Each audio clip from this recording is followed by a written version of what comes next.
Today I'm flushing the main heater core in my Mitsubishi Pajero, and I'm doing this because my heater only blows cold air. The hoses go through the firewall in a very inconvenient location, so I've removed this cover from underneath the car.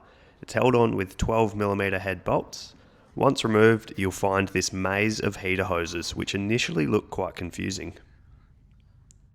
These yellow ones are the supply and return for the rear heater core. The red hoses heading into the engine bay are the supply and return from the engine block. The green piping serves the main heater core and connects to the hoses I showed going through the firewall. Unless you're planning on flushing everything, radiator and the engine block and whatnot at the same time, our next step is to disconnect the heaters from the engine. There's obviously different ways that you can achieve this, but I'm going to do it using a 3/8 extension and a hose clamp, and I've also got this little bit here as well and a cap left over from a plumbing job that I did previously.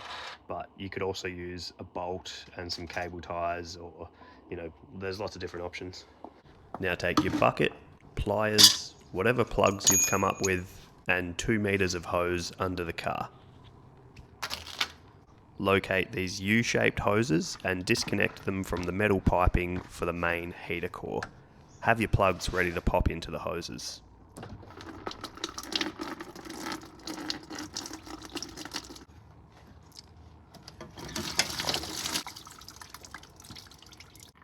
Heat up your hose with some warm water if needed. It needs to be able to stretch onto the metal piping. I decided to secure mine with a hose clamp too. Connect this hose to your garden hose, and with a bucket under the outlet you can turn your tap on slightly. I wouldn't recommend pushing full pressure through the heater core. Alright, I've flushed that so it's looking pretty clear when it's coming out now. I'm going to chuck that hose on the other side and flush it back the other way.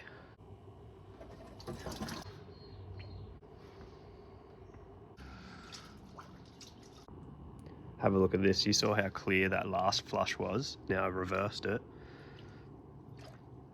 That's mucky as.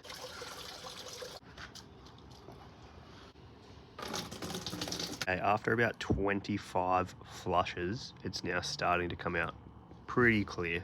So I'm going to call it there and start to put it back together. But before we do that, there's one more thing we need to do to get this hose, the garden water, out of the system, because we don't want to leave that in there. So I've got my 2-meter hose here, which is still connected to that heating system. Got a funnel, pop that in there. And basically we're just going to fill it up with demineralized water and hold it as high as possible, so it's the highest point in the system, and that'll hopefully flush most of the tap water out. You probably can't hear it on the video, but I can hear this draining through into that bucket, so it is pushing water all the way through. Remove the extra hose, then reconnect the heater hoses. Try to move quickly to minimize coolant loss from the engine. Overall, I only needed to replace about 2 to 3 litres worth of coolant after doing this job.